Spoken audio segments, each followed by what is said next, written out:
please do not swear, as they used to say on Big Brother. Actually, you can swear, thanks to the fact that we're not regulated in any way, shape or form. Rather like GB. That's fine. Exactly. Indeed, exactly. Absolutely. It's not like Ofcom. Yeah, no. Anyway. We'll get to that. We'll get to Ofcom. Yep, sure. Okay. Welcome to Hiraeth, the home of modern Welsh politics. Today we're talking about the state of news in Wales. Is it where it needs to be? Serving audiences of all types and of all languages. Joining us, we have Gwenfair Griffith, journalist, documentary maker and author of Fy Stori Fawr, a book discussing the challenges and triumphs of Wales's leading journalists when reporting on major stories. Hello, Gwenfair. Hello. We're also joined by Shirish Kulkarni, journalist, researcher and community organiser, News Innovation Research Fellow at Media Cymru and founder of Inclusive Journalism Cymru. Hello, Shirish. Hi, nice to be here. Fantastic. Thank you both very much for joining us. Gwenfair, could I ask you to tell us a little bit about your background in relation to news and journalism in Wales? Yes, so I studied journalism in Canada at Ryerson University in Toronto. Then I came back to Wales and started working at the BBC for BBC Radio Cymru, and then went on to work in television and was a video journalist and was an education correspondent for a while before I moved to Sydney, and I freelanced there for ABC News and SBS News before returning to Wales. And I've been working as a freelance journalist now for 3 years, I think, and I was privileged to lecture journalism at Joe Mech, Cardiff University for a year as well. But now I'm working mostly making documentaries for BBC Radio Cymru and for West 4C. Diolch yn fawr. And Shirish. Yeah, so I've been a journalist for more than 25 years now.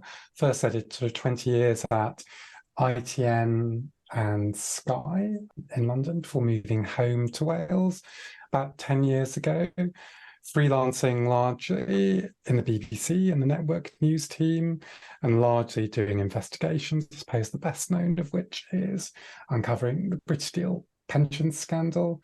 And then the last 4 years, I've been working for a little while at the Bureau of Investigative Journalism as a community organiser rather than as a journalist, building stories with communities from the ground up.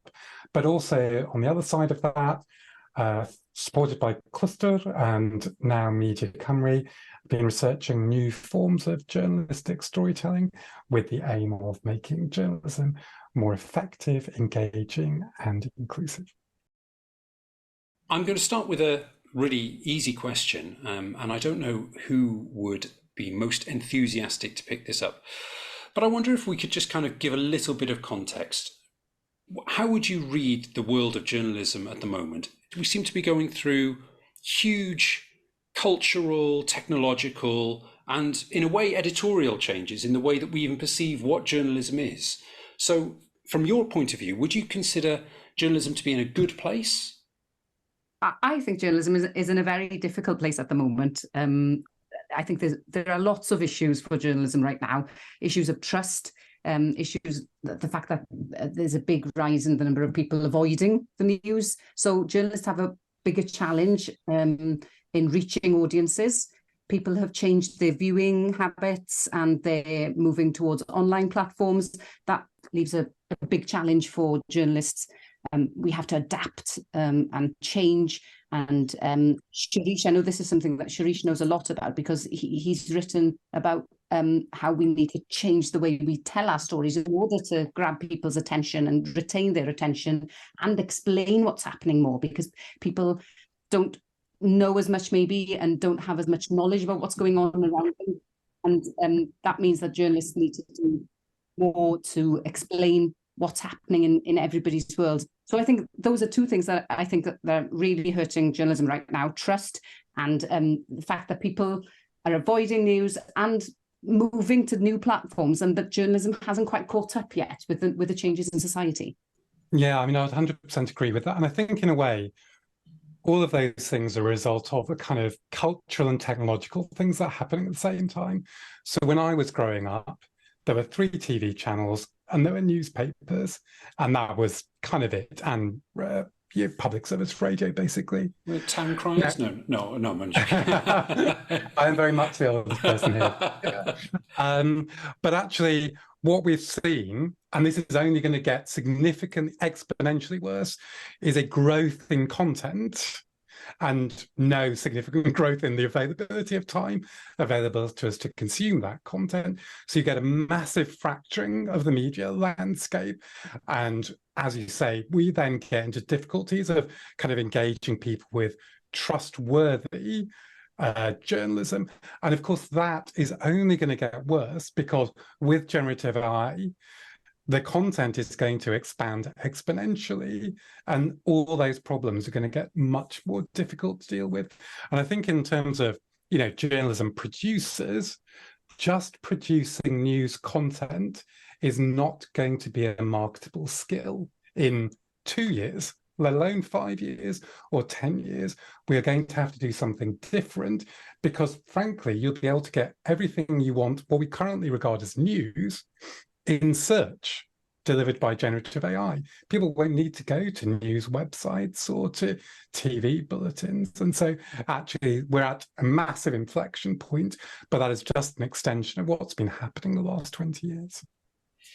That question of defining what news is currently and what news will be in the future seems to be at the core of a lot of these things. And I know that we'll probably circle back to the question of regulation a little bit further in the conversation. But one of the things that strikes me is that when we talk about what a journalist is these days, or what news is in 2023, is certainly not, as you were sort of alluding to there, Shirish, not what it was in the past. And things always change over time. But it feels like we're sort of there's a real tectonic shift in terms of what is news these days. In fact, we were talking just a little while ago before we started recording about our, people who are citizen journalists. And what is the role of a journalist in this current period? I mean, what is it to be a journalist?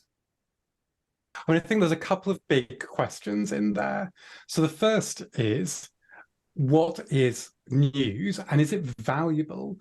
So actually, I don't use news very much when I talk about my work, because lots of what we currently consider news has zero value.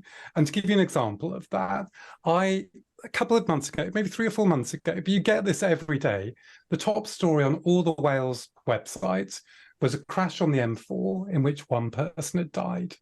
Now, that is tragic. But when you step back and think, what value does that individual event have as news to anyone else in the world? It has zero value. It is just an event at a point in time, essentially a random event, and actually doesn't help me or anyone else I know navigate the world, know our place in the world, kind of learn lessons for the future, unless it's a systemic thing, unless there have been 5 crashes at the same point within a week. And actually it's that kind of story, which is exactly what, as Gwenfire described it, putting people off the news because there's a negative effect on their mental well-being. It has a negative effect on a negative affect on them. And so actually thinking about whether news is the thing or information needs are the thing we need to be serving is really important, I think. And I'm just starting a big project with BBC on thinking about new ways of storytelling and how we can solve some of these problems we've described. And I'm thinking of it as, what would we invent if journalism didn't exist? Going completely back to scratch and saying, if we wanted to meet the information needs of everyone, not just a small demographic of people, how would we tell those stories and what stories would we tell? And they would be very different. Both of those things would be very different from what we're currently doing in mainstream journalism. And what you were asking about what is a journalist is really interesting, because I think we've got a lot of examples of citizen journalists. For example, there were many reporting on what was happening in Ukraine, and that really gave us an insight into what was happening. They were on the ground, they were in places where mainstream journalists couldn't go. But I think people need to be educated about exactly what is a journalist, because citizen journalist is different from a journalist who's been trained or who works for an organisation who will balance the news and maybe put it into more context. And both can be useful, but you need to know what you're looking at and you need to understand what it is. In my work, I've come across people who maybe don't understand what journalism is and they don't want to take part in it because they don't understand it. When you're trying to do a balanced report and you need somebody else's opinion and people think, well, I just want you to put the story from my perspective, and maybe they'll rethink whether they want to take part, even though you were going to treat everyone with respect and the dignity that they deserve, but they maybe don't have faith, or they maybe are used to a different kind of journalism where you would only put across one standpoint. And I think that's a problem in journalism as well.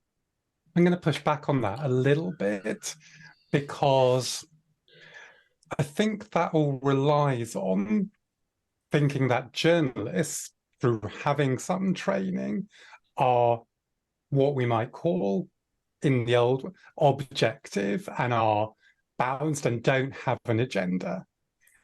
And I think journalists like to pretend that, but actually, if you look at Wales, and you look at broadcasters or newspapers, when have you had, for instance, a person of colour talking regularly about politics on news programmes, or unless they're a minister, and and there is only one of those? Or when have you had disabled people talking about these things regularly? So actually, because we have a very narrow demographic of journalists, ultimately, we actually end up getting a narrow range of views represented. Like in London, I call it the Ealing problem, because there's a disproportionate number of people who make television news who live in Ealing, and they end up making news by the people of Ealing for the people of Ealing, but it ends up being national news. In Cardiff, it's the Pontcanna problem, and we all know about that. And in Sweden, someone's done the research. They've done a paper on this, which they found that pretty much 80% of the journalists in Sweden live in Stockholm, and 80% of those live in one suburb, Södermalm.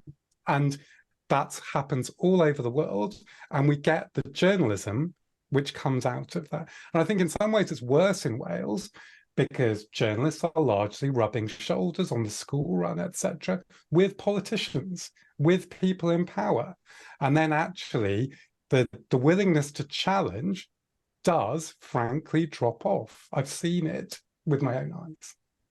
Yeah, I think you've got a really good point there, Shirish. And I really think that we need to have more diversity in newsrooms across the board. I've worked in the BBC newsroom and the ITV newsroom. I think things are slowly improving, but they need to improve faster. Yeah, specifically in Wales as well. And I think that we have a peculiar balance of issues in Wales. We famously do not have a national press in either language. We're the only part of the United Kingdom that is truly bilingual in terms of its apparatus of state, and sort of more widely culturally bilingual on a national level, regional complexities aside, than any of the other home nations. And we also have an over-reliance on public service broadcasters to provide us with news. I wonder whether your interpretation of whether journalism is in a good place or not might depend, or might be better or worse if you think about Wales as the territory rather than the UK or Europe or wider. Well, I mean, for me, I suppose I'm realistic, and so I never sugarcoat this stuff.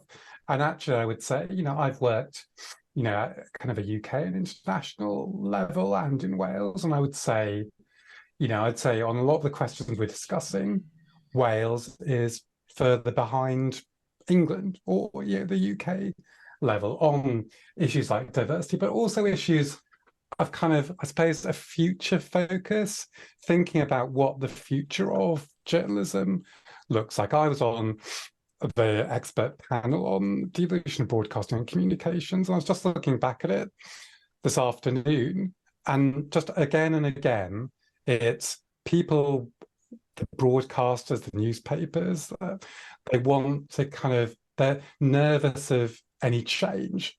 The status quo is what they feel comfortable in. But given all those big kind of existential issues we discussed right at the beginning, the status quo cannot be a way forward. It's not going to cut it. It's only innovation, it's only inclusion that are going to get us out of this mess. And I think in Wales, we're quite a long way behind even the rest of the UK, which is not in a good place on those big existential issues. I think that part of the problem is that we need to start thinking about it earlier. I know that Cardiff University, for example, and I know other universities too, they want to reach more students from different backgrounds. But, if they haven't thought of it, if they haven't applied to go to university or to study this course, it's hard. I think that you have to start earlier and encourage children from diverse backgrounds and make sure that they have the opportunities that other children are given as well. Also, workplaces need to change, and they need to think about how they can implement new atmospheres where people from various backgrounds feel comfortable. I've talked about this with Muslims, for example, who feel that they wouldn't be comfortable working in a newsroom where people maybe socialise, go out for a drink, and it's not even just socialising, it's part of the culture of work as well. And it means that they feel there's a barrier. And there are other examples as well that means that they feel that maybe that they won't belong in a workplace. So there are lots of things that we need to change in newsrooms across the country. It's deeper than that, though, as well, isn't it? Because it's like, I'm sure we'll talk about business models as we go on. But essentially, the business model of a lot of journalism is to harm and attack marginalized communities. And then to say, oh, if you're subject to lots of Islamophobic coverage in the newspapers, if you're subject to lots of transphobic coverage across the media, come and work in the media. It doesn't work, does it? It's not rational. It's not going to work like that. It's just a simple thing. And that's, again, around the business model of journalism. It's that systemic stuff that is really driving all these problems. To pull the thread a little bit on that business model question, I mean, I quite like the idea of Wales having multiple newsrooms, but we are in a position where the actual business of journalism in Wales is contracting in terms of commercial revenue, in terms of outside of the public service broadcasters. We've seen contractions of offices of all of the major print newspapers in Wales, and the transition to digital has been mixed. The big player Reach adopted a advertising-based web model which prioritizes certain types of stories over others, and frankly, from my own experience, does make reading some of the articles a bit of a challenge in and of itself.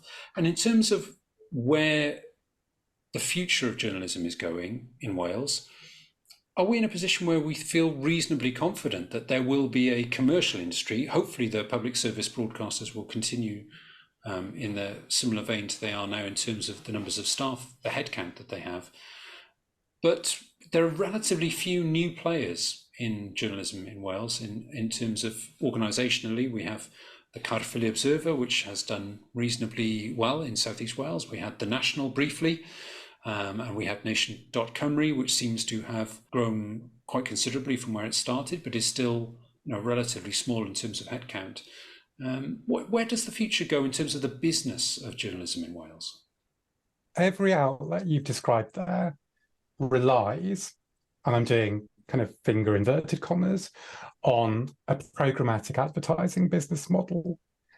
At the same time, everyone accepts the programmatic advertising business model has collapsed.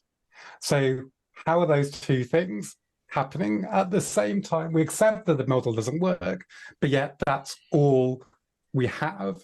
And so I think it needs kind of, imagination and innovation to think, how can we do things differently? Because this is possible. We've seen the success of things like the Manchester Mill, Greater Govanhill in Scotland, the Bristol Cable, doing other models.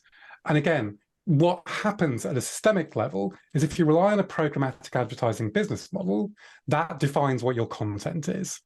So for instance, in Wales, you get a lot of, we'll just do a story about when a celebrity has said something A, positive or B, negative about Wales. that will get clicks, that fulfills our programmatic advertising business model to some extent.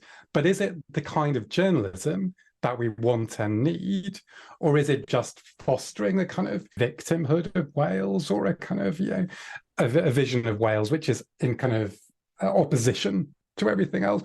But what other journalism does it fulfill? We have the big players doing court coverage, crime coverage, which I have a bit of an issue with anyway, and they pretend that is about shining a light on the criminal justice system. But then when they share it, the headlines are "Recognize any of these."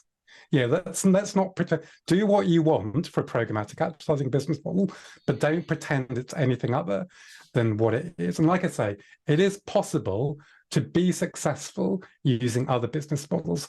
People in the rest of the UK are doing it very successfully, but no one in Wales is doing that. I get it's difficult. By carrying on doing the same things and expecting different answers, we're never going to get anywhere. I think Sharish touched on something that I'm really worried about, the way journalism is going. The way we quantify success in journalism now is something that's really worrying. The fact that we need the clicks, that we need the engagement on social media, this is what drives journalism. And I think that that's something that's worrying in print and newspapers as well, because obviously they've moved online, and this is what makes people make decisions about what they cover through this. And some of the more important stuff that we need to know aren't being said, and that's something that I worry about a lot.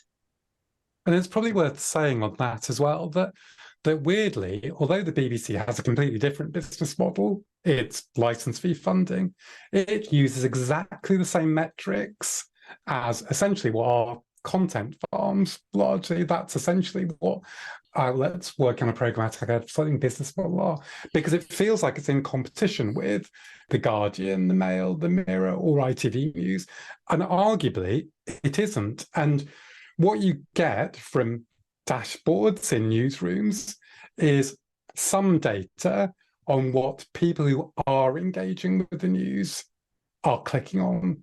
You get zero data on what people who aren't engaging with the news want and need.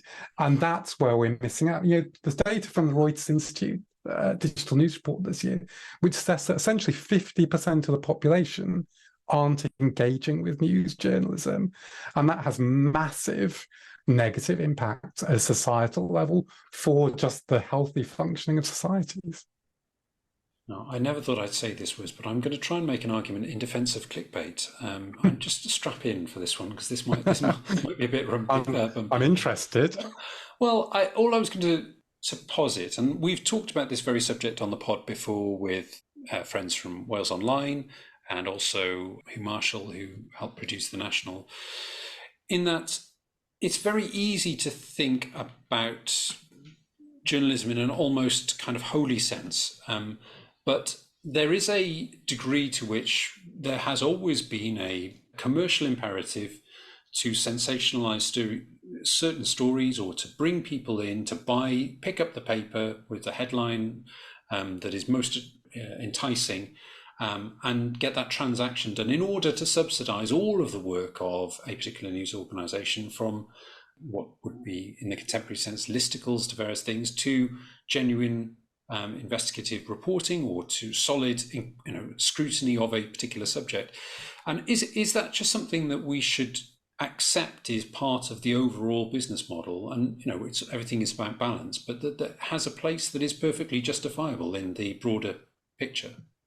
I think you've got a point, because I think, especially if you're creating online content, and if you were trying to change the algorithms and make people want to come to your content, I think creating fun stuff as well as the more informative stuff is the way to go, really, because if you make something that's widely shared, maybe the next item you create, next piece of content you create might be more useful or more informative, and more people will see it.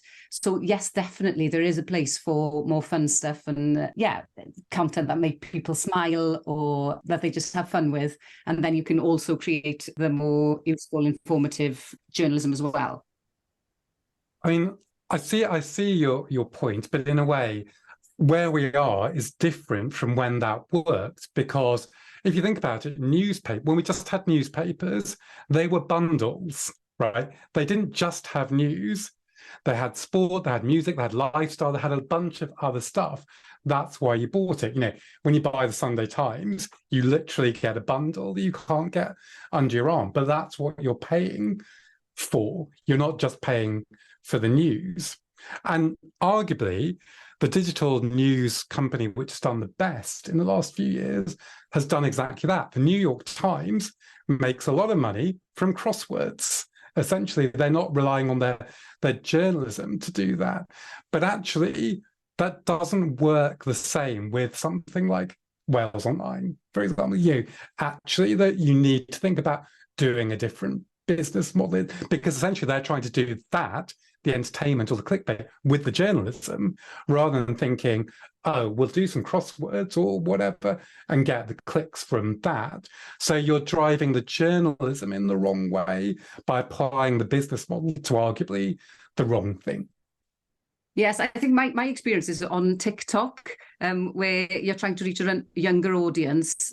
I really dislike the idea of creating content to manipulate algorithms, but I think that's where we are with TikTok, I think. And if we want to reach more younger people, I think you do need to make news for TikTok. And it is a medium where we have to experiment in journalism. And I think that process has already started. But from what I've seen, a mixture of content does work.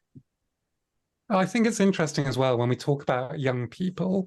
Like, I think there's these things in the ether that young people are big news avoiders, and this is the problem, and it's just not true.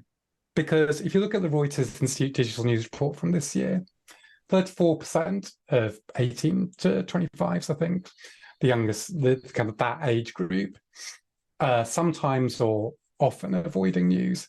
That is the lowest percentage of any age group. And it's actually the kind of sort of mid-30s to mid-40s who are avoiding news the most. And of course, if you say to young people, are you interested in the world, your place in it, and want to understand it, they never say no. So actually, it's a failure of the journalism, not that, they haven't got an attention span or they're not interested or whatever. This is a product level problem. And I think I don't even like describing it as news avoidance, because I think people are looking for journalism to fulfill a sense-making role. And they look at the journalism which exists in the world.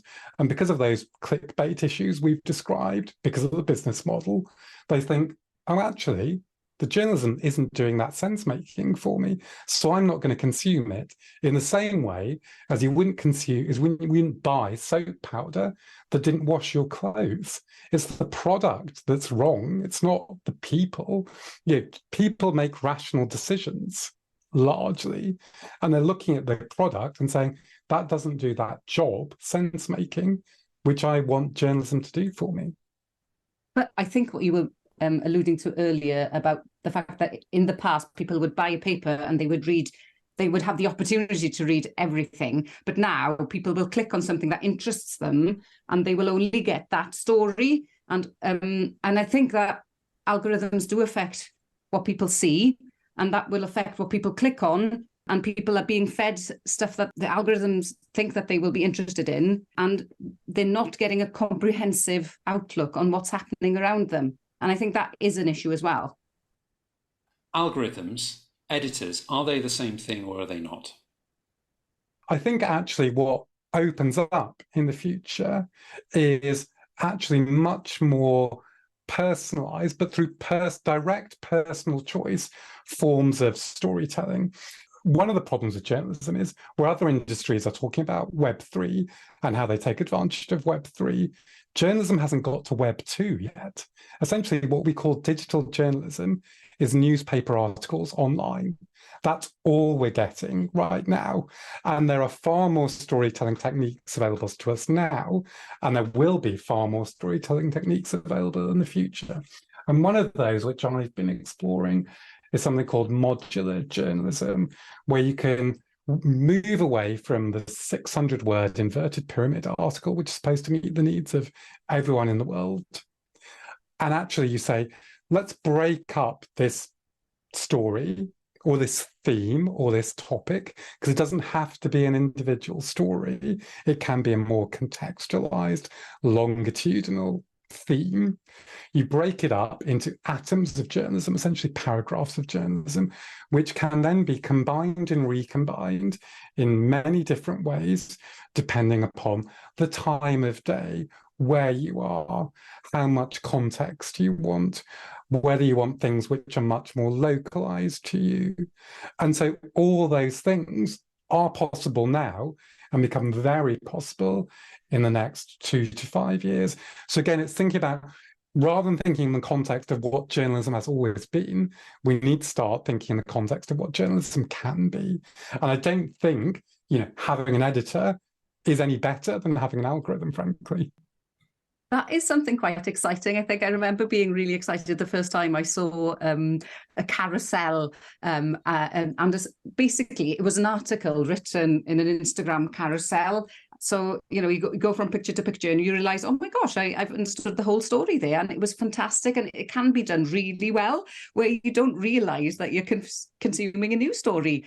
And I think it's a new way of writing an article, which is quite visual and also simple.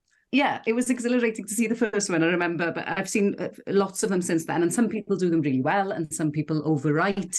I think it's challenging sometimes when you're trying to make journalism in Welsh, and because sometimes they try to make it bilingual and there's way too many words, and it's quite hard to read. And so yeah, you can obviously mess it up, but when it's done well, it's really effective. Talking of language as well, the brilliant thing which modular journalism and in fact AI open up is the BBC could do domestic stories in multiple languages. So they could do them in Arabic, they could do them in Hindi, right? Because I think of my dad. My dad is really interested in news. Would he rather read the news in the UK in Marathi or in English? Probably in Marathi, but we can do that now. We could provide that value for all to everyone through modular journalism, because you're breaking the stories up, they become much easier to translate. All those things become possible because at some point the UK is going to have to understand that it's not just white indigenous people who are monocultural. And if you look at the news we get, it is still produced for a very narrow demographic of people by a very narrow demographic of people. And if we want to kind of, make the most of the potential business models which are available, then we have to be able to engage everyone, not just a kind of tiny proportion of the population. And I think it's actually very nice to hear a strong cause for hope, actually, in terms of the way things are going. It certainly is not all clacks and bad news for the news industry. I'm very happy to say. You mentioned language there, and I think language is a particularly important question here in Wales. One of the things that I've always observed about provision of journalism and news in the medium of Welsh is that it has a very much more confident and outward-looking worldview in many ways than the Welsh news that we receive in English, which is much more of a sort of regionalist kind of interior-facing news. And I wonder if that is something that we might see change as the technology changes and it becomes easier perhaps to promote and publish news, or is that something that we run the risk of losing as the public service broadcasters and funding for public news continues to be under heavy pressure? I think that Welsh speakers get a great service from the BBC because we get international news from a Welsh perspective. And I think that it's something that I've always welcomed and treasured, because it helps put international stories into context.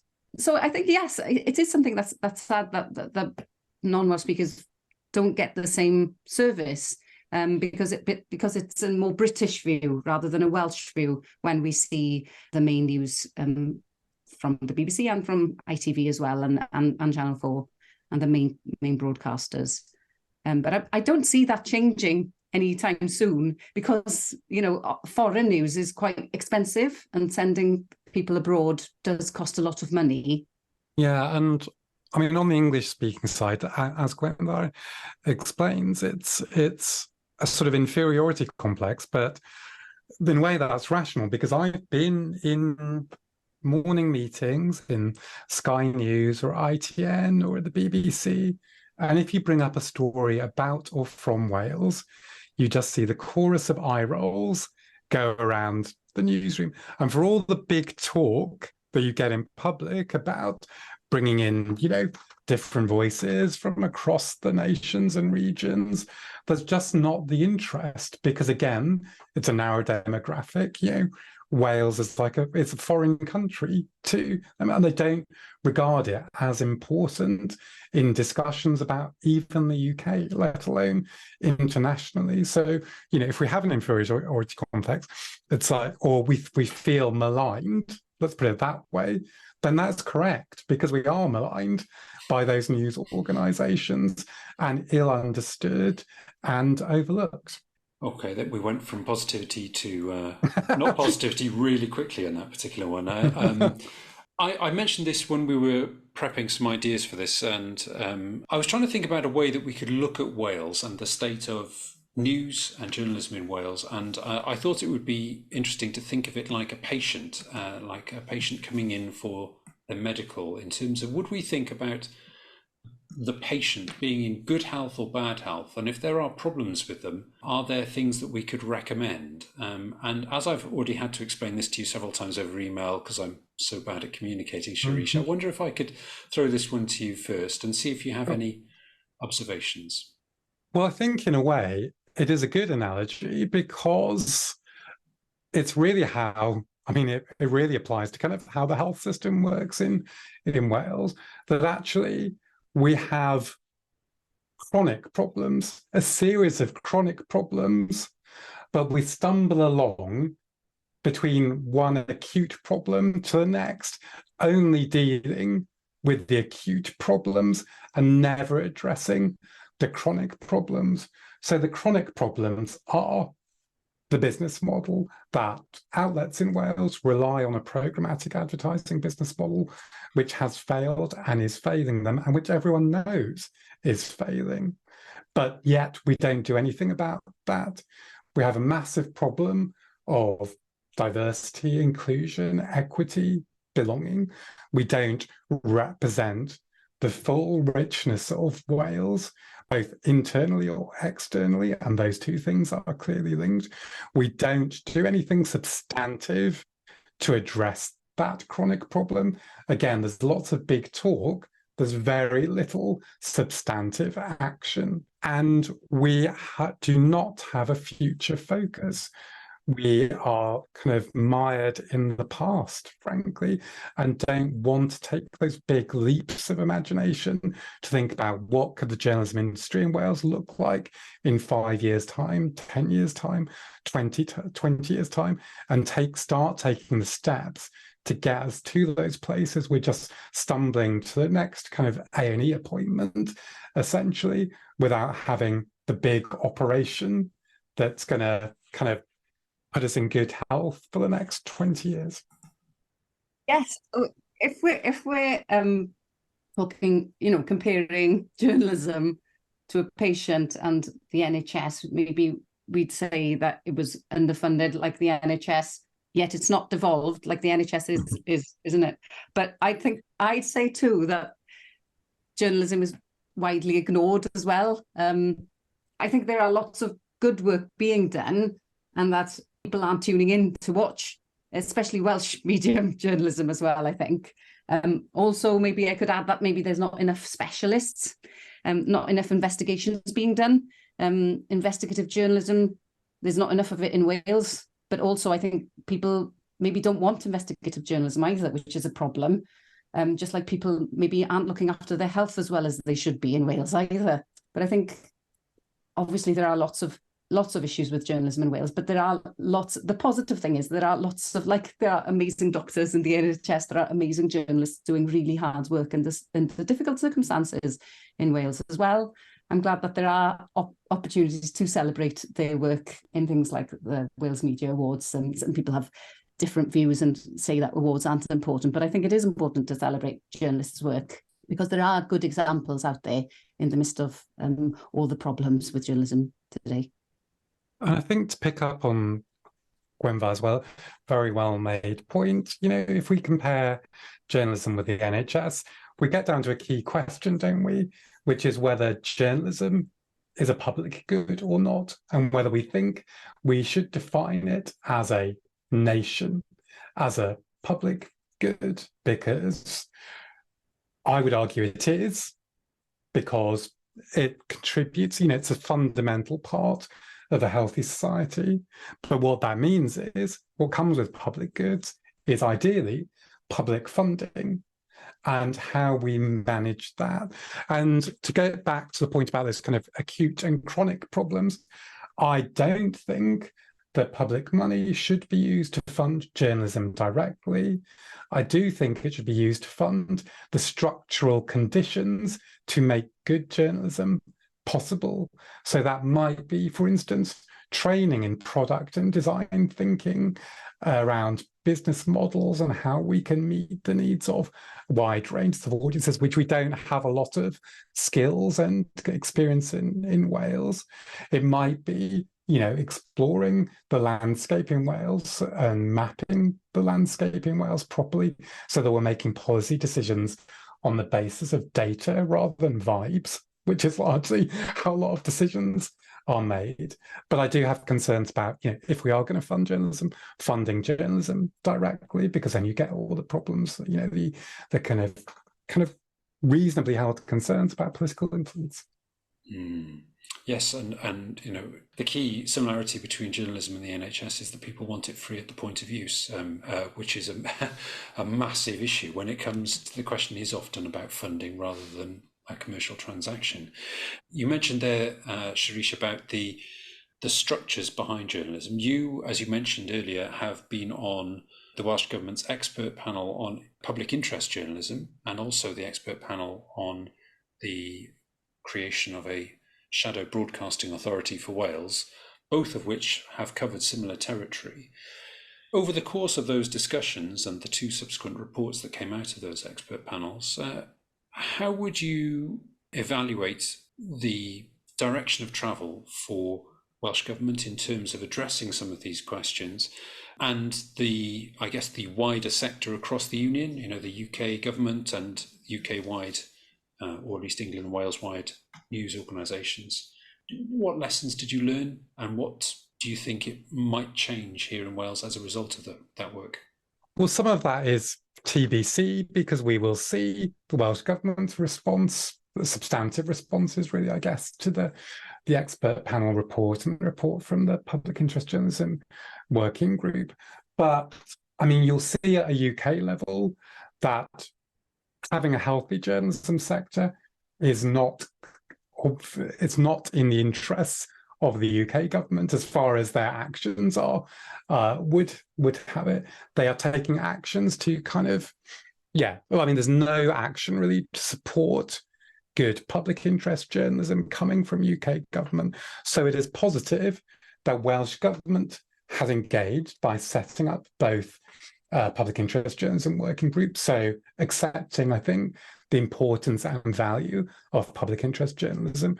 And in a way, it follows from that you then have to explore whether broadcasting communications and journalism, as we eventually put in the report, should be devolved or should come under an authority that is going to look at these issues in a strategic way, that is going to support journalism, broadcasting communications in Wales for the next 5, 10, 20 years, because we keep coming back to this is a massive turning point.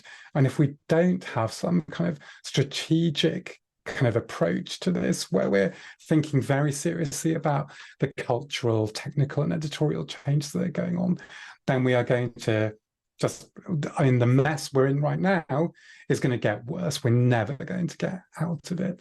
So I think I am positive that the Welsh Government has engaged with these. I've been a bit concerned about the lack of a substantive response to both of those reports as of yet, but we will see. Indeed. And the UK government is indeed legislating in a similar area with the media bill at the moment. You don't necessarily feel that they are addressing this area with any urgency, because there was evidence from UK-wide regulators and such at the Shadow Broadcasting Authority expert panel. Do you not have confidence the UK state is going to make any progress in this field either, Wales being obviously just a constituent part of that?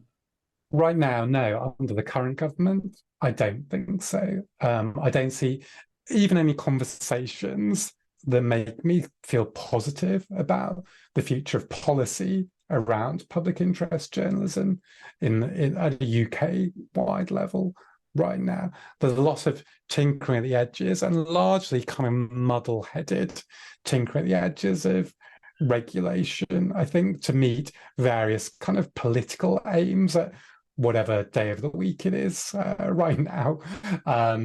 And like I say, that is not how we're going to address these problems. We need to have a kind of a long-term view which is consistent. And, who knows, we may have a new UK government in the next year or so. So that might be different. But right now, I don't have a lot of positive hope for that. Picking up on some of the key stories that have come out of Wales of recent, one of them, as many people will know, would be the removal of GB News from the Senedd internal television system. And that essentially came as a response by the Llywydd to a question of regulation. And regulation is certainly a question that came up in that expert panel, Sharish. Is that something that you feel is functioning well or functioning suboptimally in terms of news regulation in Wales and the UK at the moment?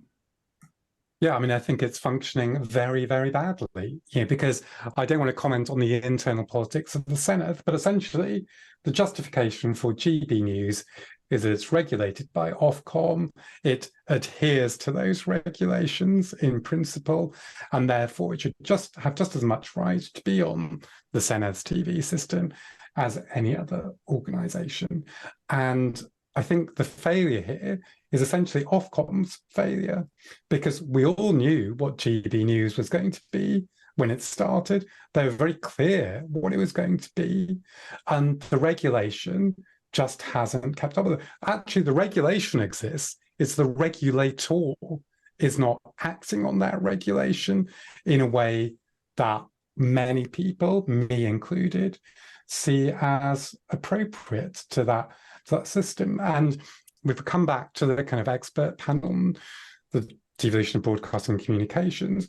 This was clearly a key issue which came up, because if you have a regulator which is failing, according to many people, as I say, including me, I'm happy to say that, then actually you have to think, actually, is that regulator meeting the needs of everyone in the UK? Does it consider Wales in the way it should do? Does it consider people of colour in the way it should? Does it consider women in the way it should do? When you talk about the kinds of things we've seen on GB News over the last few months.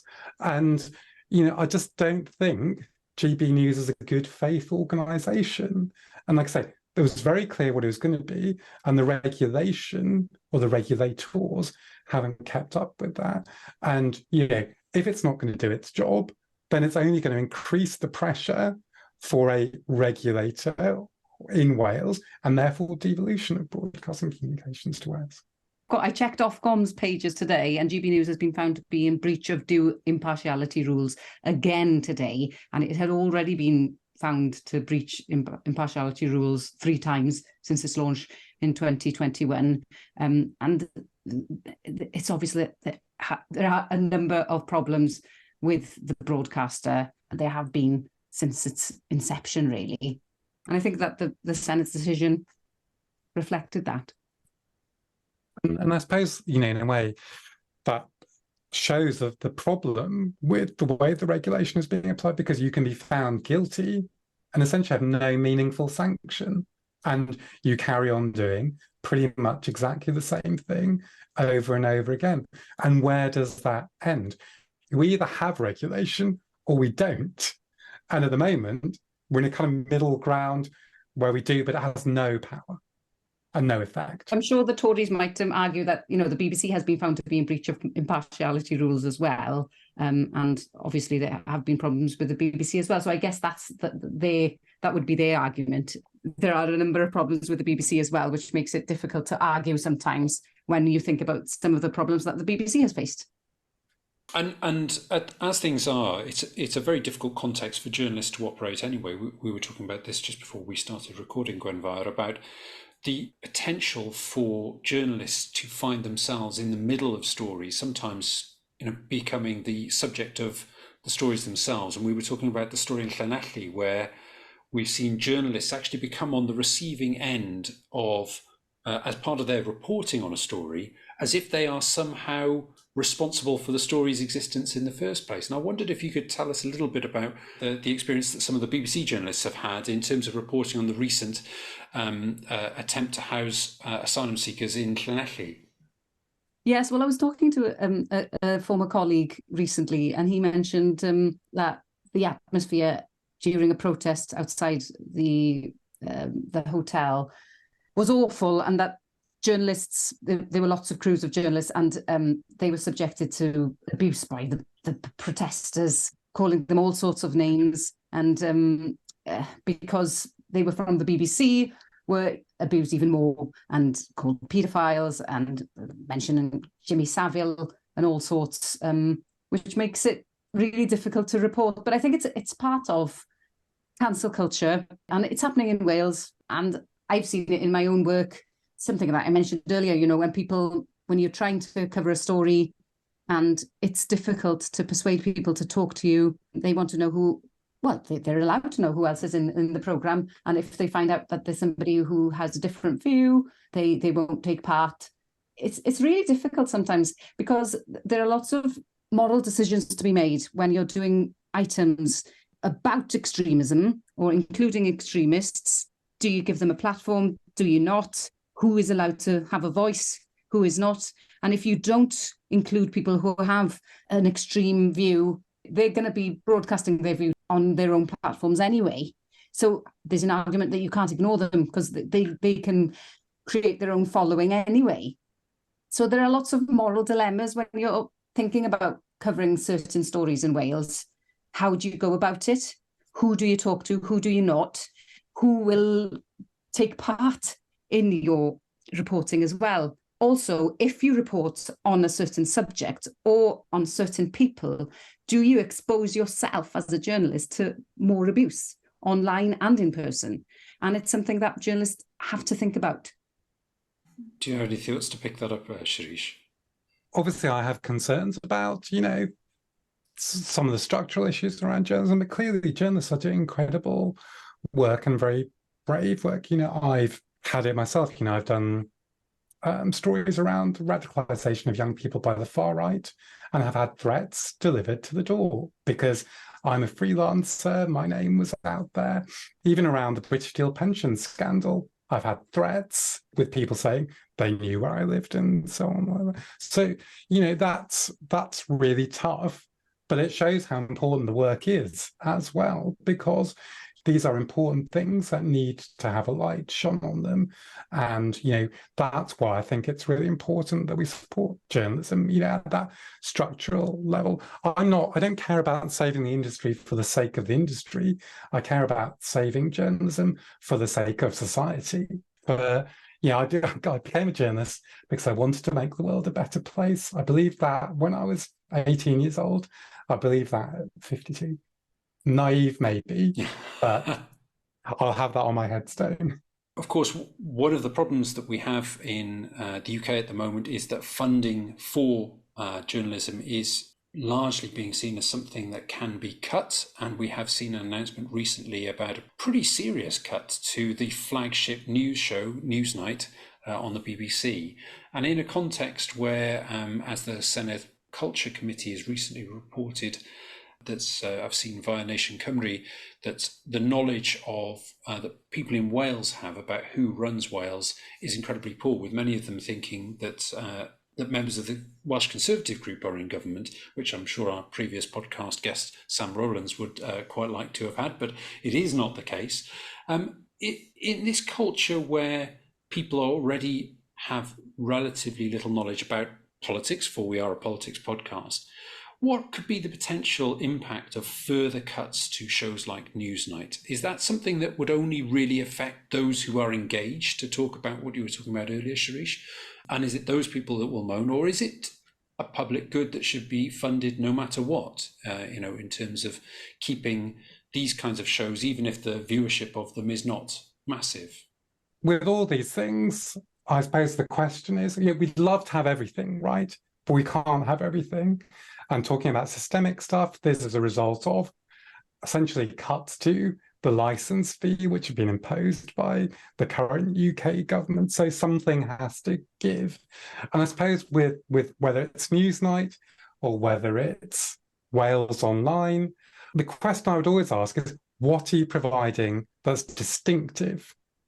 And actually, is Newsnight providing something massively distinctive from, for example, Channel 4 News that justifies that having £30 million rather than, for instance, £30 million being spent on getting news to the 50% roughly of the population who aren't engaging with news? Because the truth is that people who are engaging with Newsnight are getting the news they need from elsewhere. They are super served. Lots of people, well, I say lots of people, a minority of people are super served by journalism which meets their needs. Almost 50% of the population are not getting any journalism which meets their needs. So in a world where we can't have everything, I'd always ask, what are you doing that's distinctive? What's the problem you're solving? What's the solution you're providing? If Newsnight can answer those questions, great. If it can't, then actually, yeah, there are other things that might be done with that money. But that is all in a context of massive cuts to the BBC, which are, as I say, the systemic thing, which we need to address rather than dealing with, I suppose, the kind of emergency thing. So it's getting back to that chronic, acute thing. Would you not be worried that some issues and some investigations wouldn't happen if these cuts go ahead? Yeah, of course, but we can't have everything, and we have my former employer, the Bureau of Investigative Journalism. We have a much expanded investigations department at The Guardian. We have all these things which are happening. So yeah, if there's a choice between getting news to more people or getting more news to people who already get news, then that's a question which I think doesn't have an easy answer. Well, I mean, for me, it probably does have an easy answer, but we can't have everything. Is it a sign that of the changing times, because there is a shrinking audience, fewer people are watching, maybe fewer people care, but I think it's something that's symptomatic of journalism as a whole, really. But we still need to make sure that democracy is being upheld, that we are targeting the stories that we need to target. I mean, 100%, but I don't think Newsnight is the last kind of foothold again in the fight against democracy. I mean, lots of people will claim that, but I just don't think that's true. There are things going on. I fully support investigative journalism. It's what I've done, but like I say, we can't have everything. And actually, are you producing something distinctive? Are you meeting the needs of more people rather than super serving a narrow audience? These are the questions we have to ask ourselves with those tricky decisions, which don't have a happy ending. None of them have a happy ending. I was reading an article in The Guardian about the issue, and a former BBC executive, Roger Bolton, told The Guardian that cutting the budget of Newsnight could damage the entire concept of public service broadcasting. And in his view, he says the BBC is preparing for a future without the licence fee, which is a very daunting prospect, I think. Well, one of those things is potentially true, but it doesn't follow from the first one. The world is not going to collapse because if Newsnight doesn't exist. But yeah, the BBC absolutely has to prepare for a world where funding models are going to change. But yeah, one doesn't follow from the other. And you will always get, I mean, essentially it's what you're alluding to in the question. There will always be a vocal minority, many of whom have power or status in the industry. But in all these conversations, and actually I'd say the same about the open letter around Welsh publishing, in that letter, readers were mentioned once and not in relation to content. And I just think that in all these conversations, these are kind of bubble conversations which are about protecting journalism for journalism's sake. And there's very little reference to the actual users of our services. And that is something I am constantly astonished about, because journalism is a service for consumers, if you want to call them that. I call them users, or actually I call them citizens, because that's why I think journalism is important. But we have to think about their needs in this, not just the needs of us and our friends. I do think there are certain stories, I think, that maybe only the BBC or not many others would be inclined to investigate or broadcast or publish. I think that the BBC does have a really important role in making investigations, and I do hope that the BBC will still be able to delve deep into important and difficult subjects that others might ignore. You can't have everything. We can't have everything we want in terms of news. What we can have is a series of great books. So, like the screeching link that I just did there, I'd like to talk about two books in particular. The first of which is The Story Fawr, written by Gwenfair. And I wonder if you could tell us a little bit about what that book is. Yeah, so it started as a radio series for BBC Radio Cymru. I asked prominent journalists from Wales to choose one big story from their career for whatever reason. So in the book, we've got Wira Davies talking about how reporting from Libya affected him.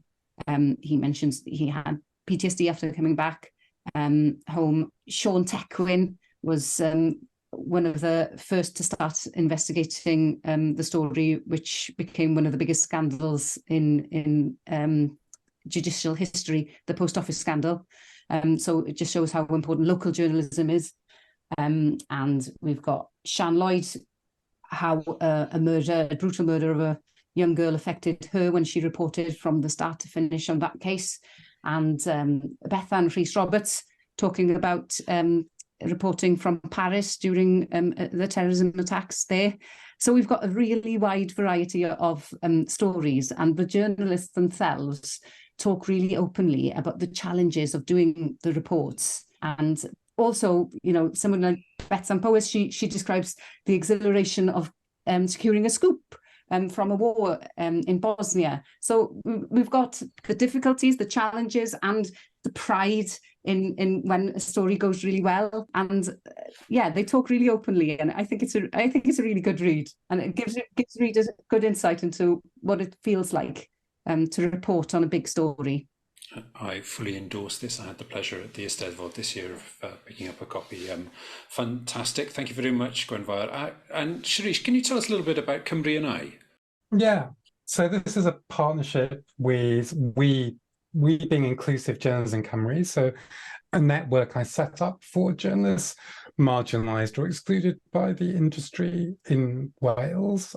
I expected it just to be a kind of loose, small collection of people providing a little bit of peer support. We now have 231 members. I don't know if there'd be 231 working journalists in Wales. We've secured £200,000 of funding over the next 3 years, and we've put on a variety of events to kind of put in place those structural conditions to enable it to be possible for journalists who otherwise wouldn't be journalists or might find it difficult to enter the industry. So we had 10 writers, well, 9 writers actually, who put in essays for the book. And I said to people at the beginning, I don't mind if this book is terrible, because actually it's an opportunity to be published. And when people go to their next job or then put in their next book application, they can say, I've been in this book. Thankfully, it is not terrible. It's absolutely amazing. We've got an incredible variety of, people sometimes call them untold stories. I prefer to call them unheard stories, because these stories are told. The problem is with who's listening, or most importantly, who's not listening. So there's stories of first and second generation migrants, the stories of working class people, there's stories of a dyslexic woman who actually finds it easier to be dyslexic in Cymraeg than she does in English, because the phonemes are the same, which I didn't know. So real variety of stories, but most importantly, brilliant writing. And in a way, part of the theory of change of inclusive journalism Cymru is to give people the opportunity to get their names out there, to get invited into spaces of power. And a big part of this was, I was on the public interest journalism working group. I was on the expert panel on the devolution of broadcasting. I was the only person of colour on both of those. And I get called up for a lot of these things. And it cannot and should not just be me who's speaking for everyone who isn't a white middle-class person in Wales. And that is a massive problem in Wales. And so the theory of change is bringing more people into those spaces of power, having more influence, changing the industry at that systemic, structural level. And this book is one way of doing that, but has already got those writers' names out there in the world, having an impact on the world and telling their stories of Wales and Welshness, not all positive, but true to life, right? It's reflecting their experiences. And that's what we don't get an awful lot of in the journalism of Wales. Both fantastic books, and I will include links to both in the show notes. It leaves me just to say thank you both very much for your time. If somebody would like to follow up either a conversation or learn more about you and your work, where should they go? Gwenvair, can I pass that to you first? Oh, I'm at Gwenvair_ on Twitter, or on I'm on LinkedIn as well, I guess. Great. And Shirish, what is your preferred contact method or information source? So I have a website which is at www.shirishkulkarni.co.uk. I'm on Twitter at ShirishMM and on LinkedIn as well. I love the fact we're all still calling it Twitter, no matter what Elon does. That's absolutely wonderful. Diolch yn fawr, eich dau. Thank you very much for your time. Thank you. Thank you for listening to Hiraeth. If you like what you heard, please don't forget to subscribe, rate and review.